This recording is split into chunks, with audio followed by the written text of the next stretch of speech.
দুনিয়া হচ্ছে মাতাউল গুরুর, চক্ষুকে শীতল করে রেখেছে। আসলে দুনিয়াটা একটা ধোঁকা। এই দুনিয়া কেমন ধোঁকা সেই দিন বুঝবেন। আপনার সামনে যেদিন কেউ মারা যাবে, তাকায় দেখবেন দিন রাত এক করে ইনকাম করেছে। স্ত্রী এখন আর পাশে থাকবে না, প্রচন্ড ভয় পাবে। উনাকে একা রেখে যায় না। আমার প্রচন্ড ভয় লাগতেছে, সন্তানেরা থাকতে পারে না। একটা বারের জন্য আর ওই খাটের ভিতরে শোয় না, নিচে এনে খাটিয়ার ভিতরে রেখে দেয়। গোসল করানোর পরে আর উপরে নেয় না।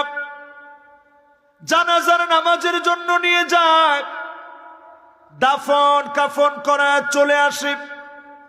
4 মাস 10 দিন পরে স্ত্রী জোয়ান থাকলে অল্প কিছুদিনের মধ্যে বিয়ে হয়ে যায়, সন্তানও ভুলে যায়, মা বাপও একদিন ভুলে যায়। মাঝে মাঝে মনে পড়লে চোখের পানি ছেড়ে কান্দে।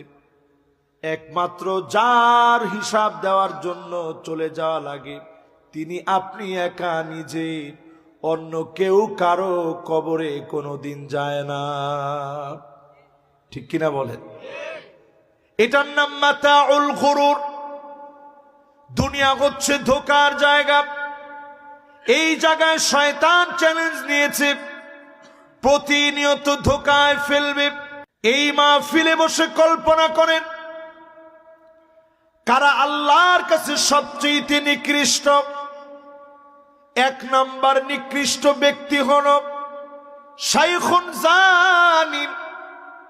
বুড়া হয়ে গেছে, বৃদ্ধ হয়ে গেছে, চরিত্র যেই লোক পাল্টাইতে পারে নাই, এমন লোকের দিকে যিনি তাকাবেন না, কথা বলবেন না, দয়া দেখাবেন না, মায়া দেখাবেন না, তিনি কে?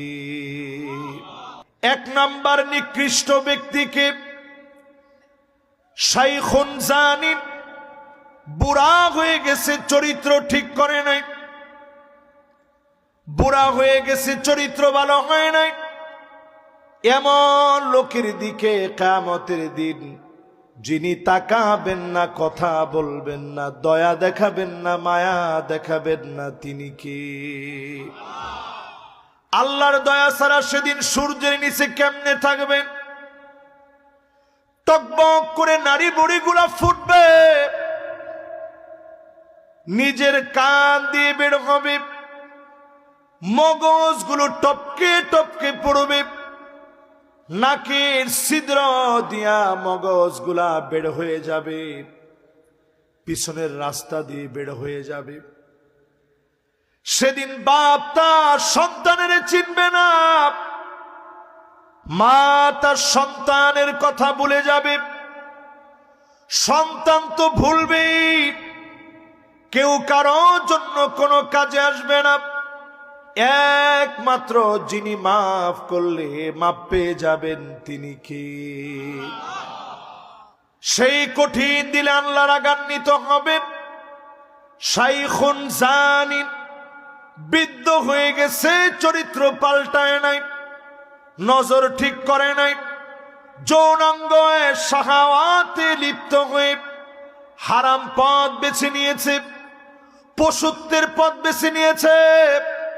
এমন লোকদের দিকে যিনি তাকাবেন না, কথা বলবেন না, দয়া দেখাবেন না, তিনি কি?